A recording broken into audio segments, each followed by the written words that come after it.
Hi guys, and welcome back to another top 10. This time I thought I'd do something fun, and we're going to take a look at filler scenes. What I mean by filler scenes are not filler episodes or filler arcs like the Garlic Jr. saga, but these are more scenes that were expanded or stretched out, sometimes things that were just added to the anime that were never in the manga. So some of these might not be considered fully canon, but I feel that these scenes add more to the scenes or even to the story in general. So let's start by diving into some honorable mentions.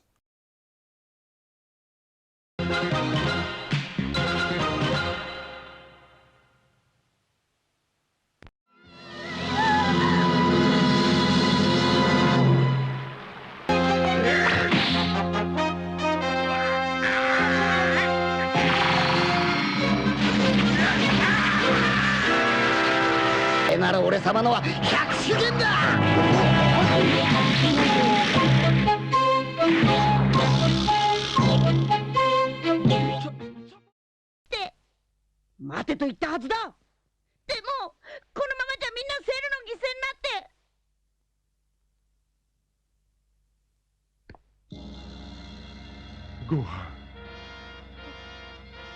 お前の父さん言う通りだ。ボボさん、今言ってもセルに勝てない。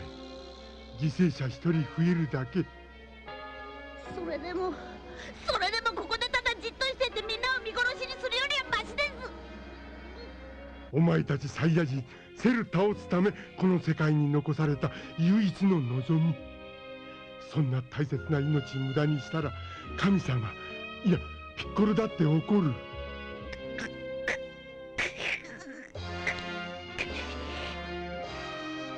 見ろ。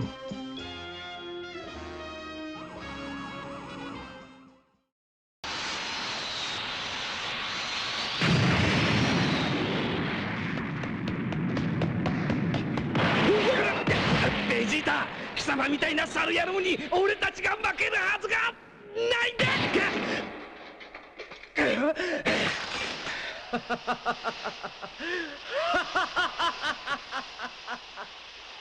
いくらでもほざけ。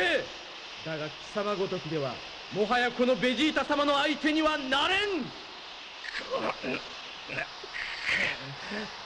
ではそろそろ俺様の本当の力を見せてやろう。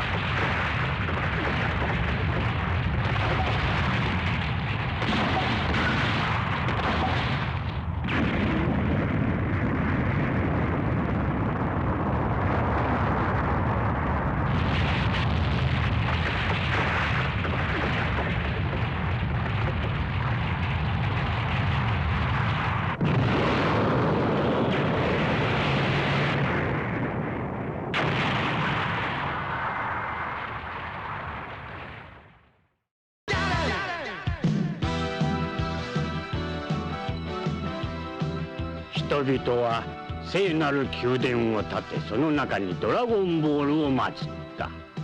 そして日々の平和を願い続けたのじゃ。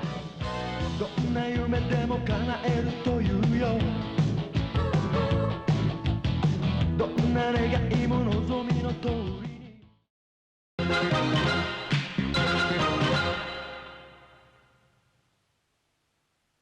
おい、寝るんならうちに帰って寝なよ。うるせえな。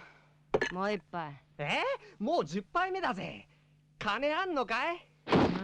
あ、金天津飯も死んじまったしさ。もうこんな金なんて用はねえよ。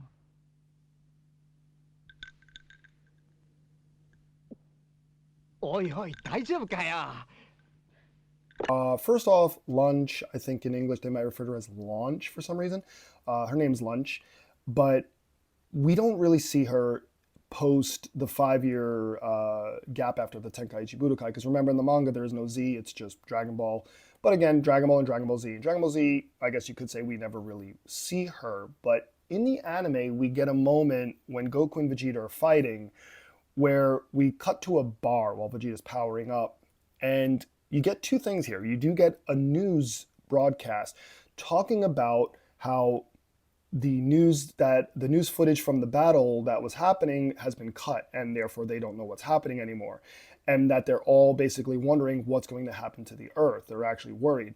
This is something we don't get to see much, which is how does the world feel about all the crazy things happening? If you look on the TV, on this the TV broadcast here, the Japanese above says "Do naru chikyu," so basically saying what's going to happen to the Earth is what it says on the big banner above the people there.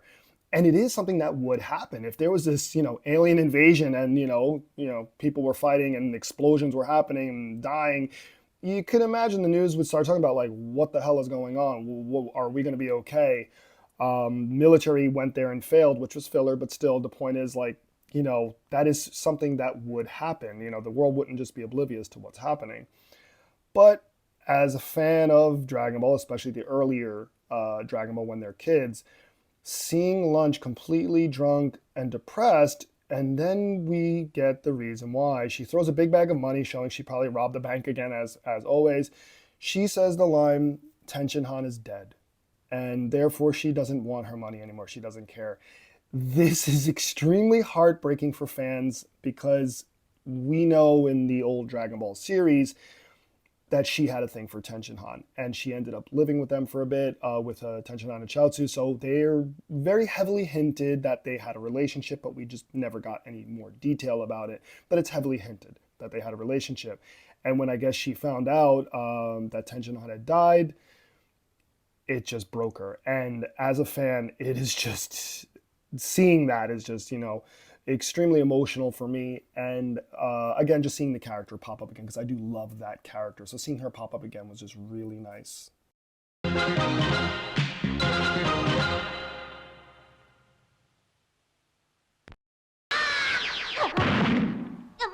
りました。どうしたもうおしまいか情けないやつだほら立ってもう一度かかってこいどうしたクリリン立って This is another minor difference, yet one that adds a lot more understanding to the character Krillin, or Kuririn. In the manga, he wants to get stronger at any cost, so we see he's willing to do anything to be trained by Kame-Sennin. During the training with Goku, he even cheats when they're trying to find the rock with the turtle written on it. This was mentioned in my deep dive of the character, but obviously we're meant to dislike him at this point. During the tournament, we meet these other monks who dress like him. They're not so nice to him, and when Goku asks who they were, he tells him that they're these monks from the same temple who always bullied him. It's enough to understand his feelings as we move forward. In the anime, however, it goes a little further. While training, we see, in addition to cheating, that Kuririn is extremely competitive with Goku, more so than in the manga, and even has some anger issues. Here we actually get a flashback to see how life was for him at the temple, as he works through his anger. When we get to the tournament, we get the same exchange. So that when the fight actually happens and he wins, it's not only cathartic as in the manga, but perhaps we feel for the character even more with those minor additions.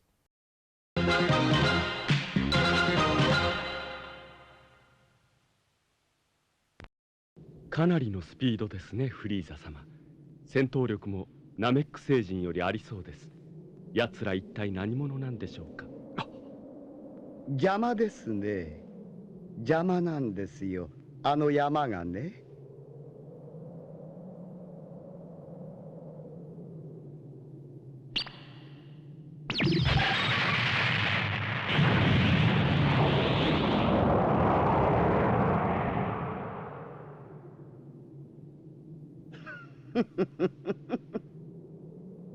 これですっきりと見通しが良くなりましたね。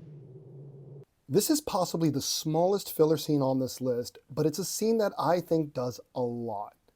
In the manga, we meet Frieza, whose henchmen are killing the Namekians and taking the Dragon Balls.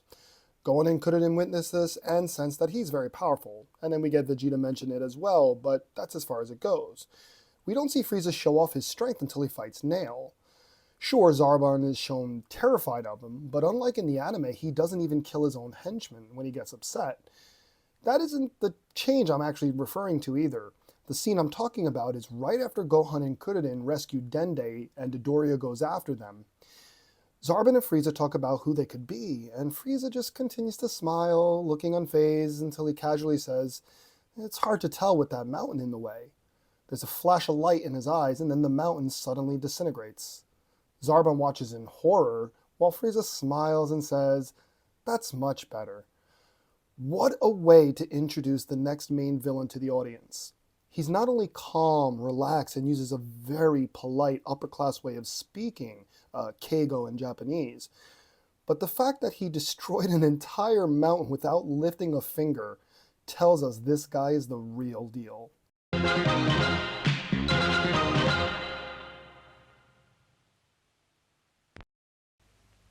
誰だ貴様。こなたの主じゃよ。何貴様が。しかしここまで登ってくるとは大したもんじゃ。猫の分際で偉そうに。お前こそ殺し屋の分際で偉そうに。このじじい。わしを殺すと調整水が飲めんぞ。早く飲ませろ。あっちへ行ってこっちを見ないようにして正座してろ。わしに命令すんのか。調整水は人前では作らんことにしておる。生意気な猫め。In the manga, after Goku's defeat at the hands of the world's top assassin Tao Pai Pai, he goes to the top of Karin's tower for the rumored sacred water. When Goku reaches the top and meets Karin-sama, he's told that he must take the water from him. Goku struggles to get it from him, even falling off the tower and needing to climb back up. Finally, on the third day, he gets it. However, it's just regular water.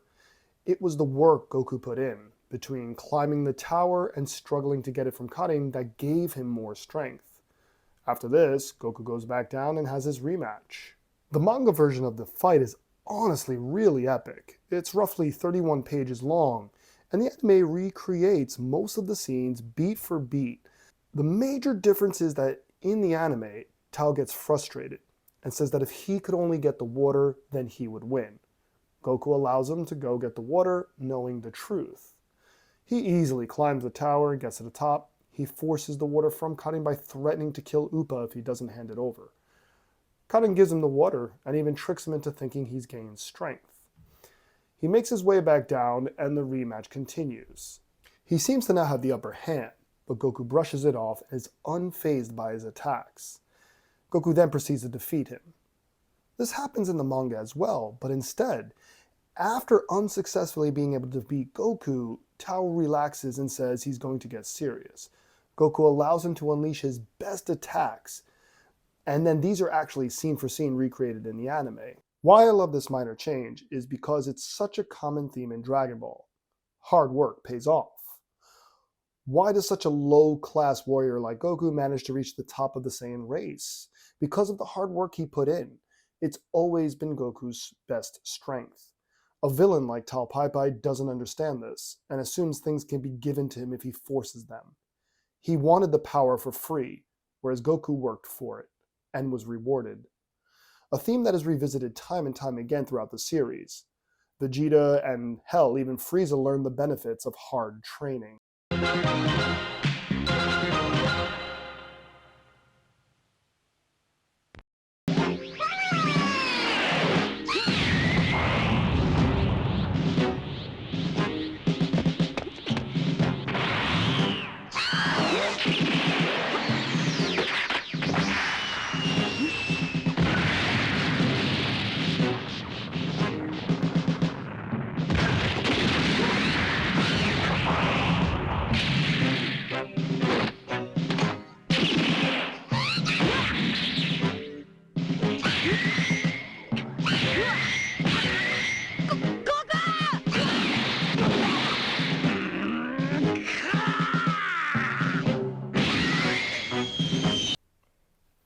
Next up is the Cell Jr. fight with all the Z Warriors, if you will.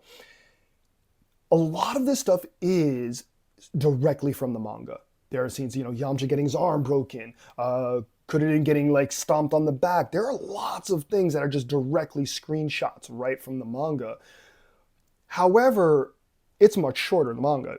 We get those quick few shots of the Cell Juniors beating them up, and then immediately we get 16's head getting thrown over and Gohan going Super Saiyan 2. Even Gohan going Super Saiyan 2 is much quicker in the manga. In the manga, he just, as soon as the 16's head's crushed, that's it. Gohan's full Super Saiyan 2. Whereas in the anime, the following episode, the Cell Juniors start hitting more, and then Gohan goes full Super Saiyan 2 afterwards. So it's a little bit more, stretched out. But with the Cell Jr. attack, why I'm putting this on the list, there are lots of moments in Dragon Ball, the anime, where yes, the fights are extended to make it longer and or more exciting. But it's not so much the action here that it is the reactions from the characters. So the main reason for this is Goku's reactions to the situation. Goku's on the ground getting beat, seeing everyone around him getting beat. Gohan's useless right now. Goku says it wasn't supposed to be like this. Seeing Goku get like this, where he feels like he almost made a mistake putting Gohan in and not taking the Senzu for himself, it's scary because Goku realizes if he did in fact make a mistake about sending Gohan in, the world's done. They're all done. There's nothing he can do. There is a wonderful little bit where Vegeta does a big final flash, and as he shoots it, of course, the Cell Jr. Catches it and then kicks it away. And this gorgeous animation shot here of Goku on the ground while the explosion just illuminates the background is just wonderful. It just shows Goku's hope fading, that he realizes it's it, this is it, it's over. And of course, from here, we do get back into the manga stuff where 16's head's going to get thrown over, and then from there it goes back to canon, I guess, if you will. So there's another moment I really like here, and that is, don't forget, Goku didn't get the Senzu, and Goku is extremely exhausted. I mean, his energy is really low at this point. Cell mentions it actually a few times, and the Cell Juniors are kicking his ass. It's getting to the point he might die. So Piccolo sees it happening and tells Tenshinhan and Yamcha to hurry up and get over there, to protect Goku. And just, it adds a lot more weight to the situation that they're realizing this is looking bad. And since Goku's not at full power right now, we gotta try to protect him at all costs. I just really think that adds a lot to this scene.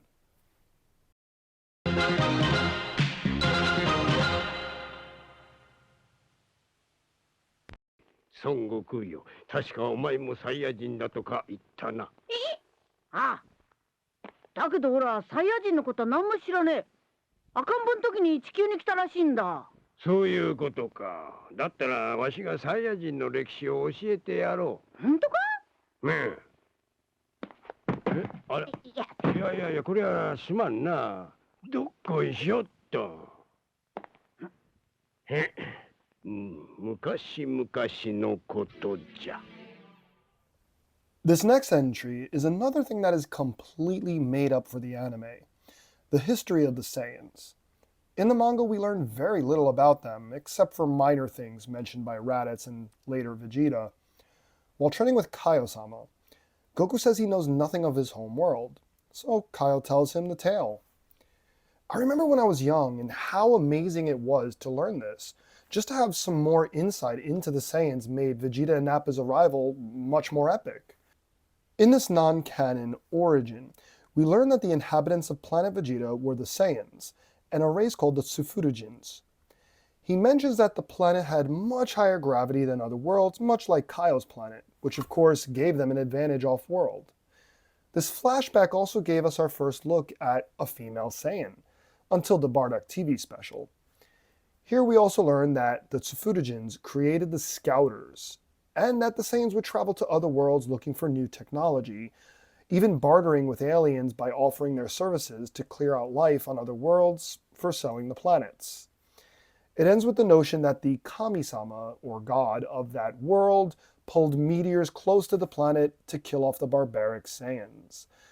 Now don't get me wrong, I don't like this version of the origin, and much prefer the origin we get from the Bardock TV special, which is also not canon, but it's a video I'm working on now. as well as some of the canon stuff later developed. I think that this version still does a good job, though, for what I said before. As you're watching the story and Goku's brother, we learn, comes to Earth, we learn of the Saiyans. Cool. Who are the Saiyans? We know nothing about them. So at the time that this would have aired, it would have been really, really intriguing to learn this information. Now, I think the canon version that the Saiyans were essentially enslaved by Frieza gives much more complexity to their characters, especially Vegeta, as we're able to sympathize with him later on.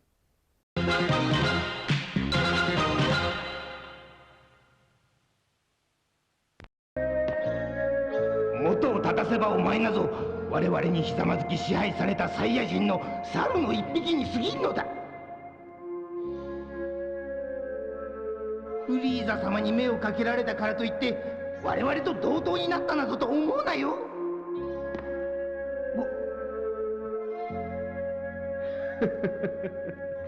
すべてに完璧なフリーザ様にも一つだけ理解できぬことがある。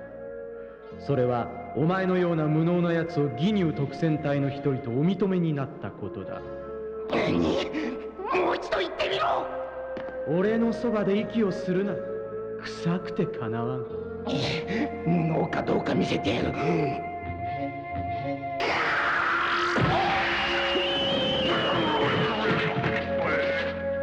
遊んでる場合ではありませんよ、ベジータさん。This next one on the list is quite an interesting one. This is a great example of filler.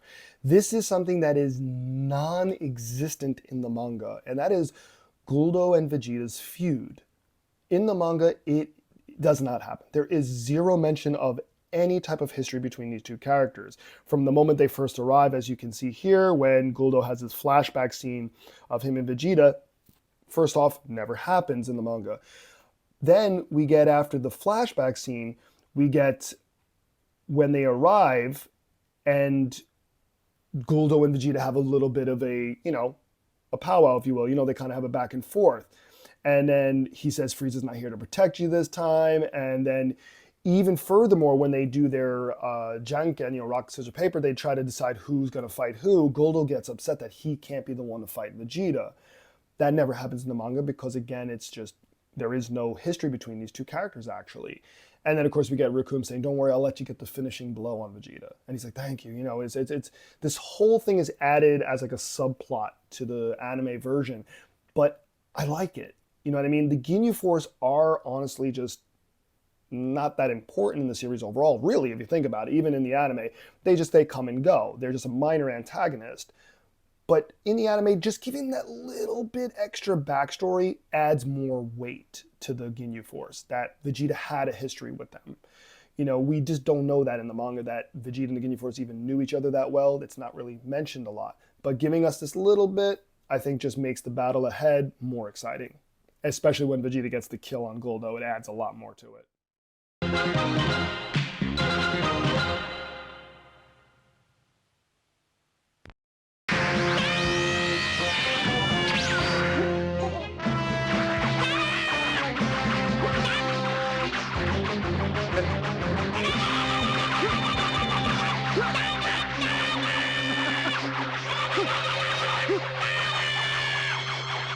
Gohan, 動きが遅いぞ。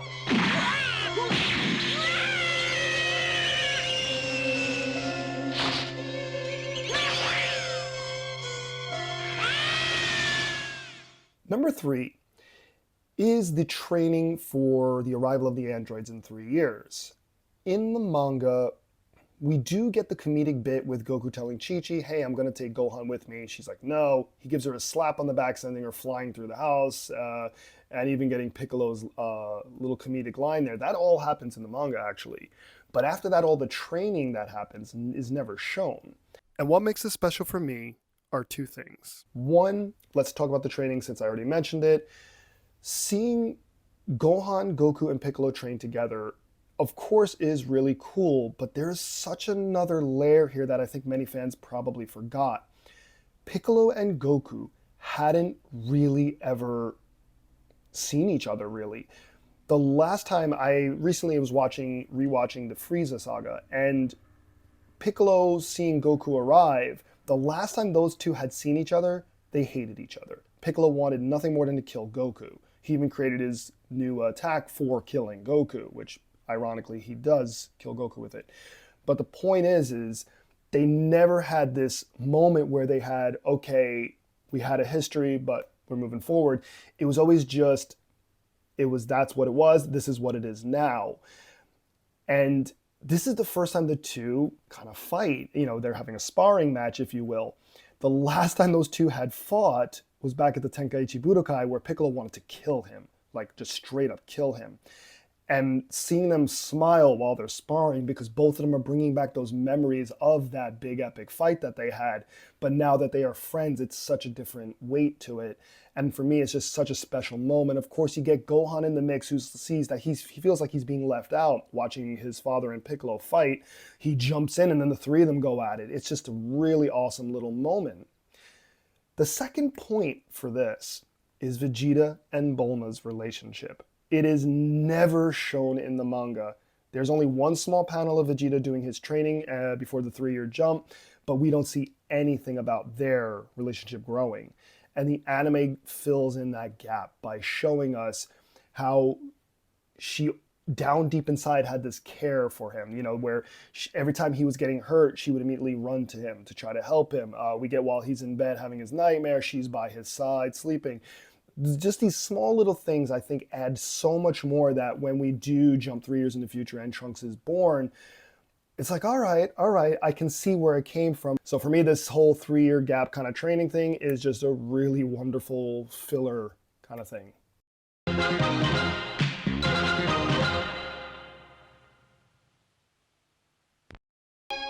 僕が弱かったからいけなかったんだ。僕がみんなを頼りにしていたから。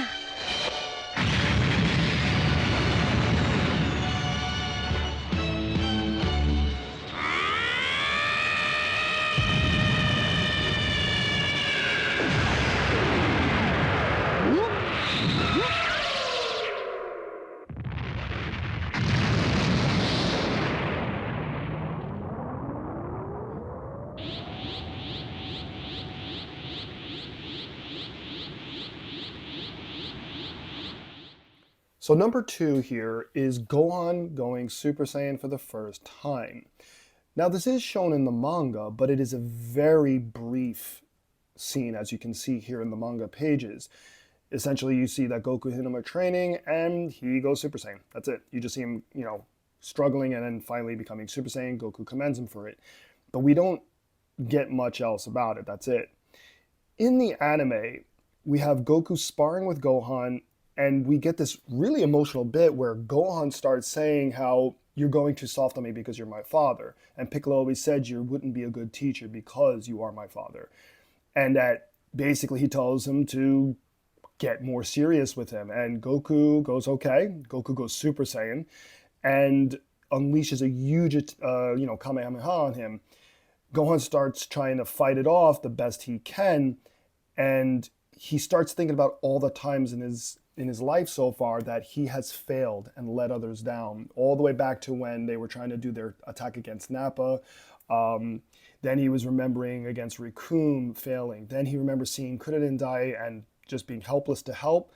And all these things, seeing his father going Super Saiyan, but he feels like he was useless in all these situations. He gets angry finally, which is the trigger, and unleashes his, Super Saiyan. It then leads right into the way the dialogue is in the manga, actually. But just seeing how he was able to pull this out is very similar. I was very much considering to put on the list Vegeta as well. In the manga, we don't see how Vegeta became Super Saiyan. He just says he did. In the anime, we get the whole him training hard, and of course with the meteors, and then finally letting out that rage. It's kind of similar to this. I just felt that the Gohan going Super Saiyan held more weight to it, especially for the fact that in the manga it's done as well. There's a lot of almost juxtaposition between Cell going perfect and Gohan going Super Saiyan. They both kind of coinciding at the same time in the manga as well. But in the anime, of course, bouncing back and forth, it's just done with the music, everything. It's more epic. You have Cell going through everything he can to become perfect. And as he's rising up to become perfect and has ultimate power, Gohan's beginning his journey to Super Saiyan and beginning his journey to becoming Cell's rival, which we all know is about to happen.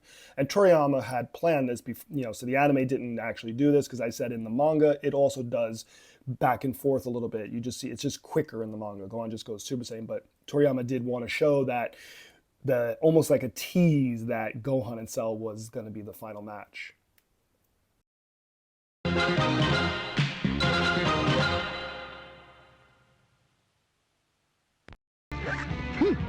あいつ嫌いだ。せっかくの僕の宇宙征服の夢を壊しやがって。負けちゃえ、やられちゃえ、ビー。それにしても驚きだ。私よりはるかにすごい戦いをする奴がいるなんて。 And number one, seeing everyone around the universe in the afterlife watching the final battle between Goku and Majin Buu take place just brings the epicness of this battle to much bigger heights. In the manga, it's just more straightforward. They get to the Kaio planet and they start fighting. That's pretty much it. And then Vegeta gets right into the speech. Vegeta does have one moment here where he says, this is the final battle for the fate of the universe. But that's the only commentary we get on this battle. In the filler scenes, we of course get we had Kaio-sama with Kuririn and Yamcha. Everybody's kind of in the afterlife from the Afterlife tournament filler arc. And, we have the Paikuhan and all those characters there. So they're all watching this final battle take place, of course, in awe. But what really sells this is we also get to see Hell again. And we'll see the little Oni guys, the demon guys from when Goku fell off Snake Way, which was also filler. They get to see it and recognize, hey, that's that guy from back then. But we also get to see the Ginyu Force. We get to see Dr. Gero. We get to see Cell, Cold, and even Frieza. They're all watching this final battle take place. Most of them are watching in awe. Like the Ginyu Force, if you look at their faces, they're actually, they can't believe what they're seeing. Cell even kind of can't believe that someone of this caliber of power can exist that's more powerful than he was. But of course you can see Cold's expression is a little not so happy about seeing Goku. And then furthermore, getting to Frieza, who completely loses it and wants Goku to lose because he hates him so much. It's really cute. Finally, we get Babidi to make his appearance to try to get some praise that Majin Buu is, his work, that he raised this person to be a great fighter. And of course, they all praise him and he's like, thank you, thank you. But he hides behind the rocks and gets so angry, cursing at Buu, saying, I hope you lose. And then he starts cheering for Goku. And it's just such a cute little moment. And again, I just feel that this adds so much more weight because this is, at this point in the series anyway, this is the final battle. And I just think it brings it up to such bigger heights. Sorry for the delay on this one, but it took a bit of extra research. I've already begun working on the next video, and I also have several scripts lined up for the future videos, so stay tuned because there's more coming soon.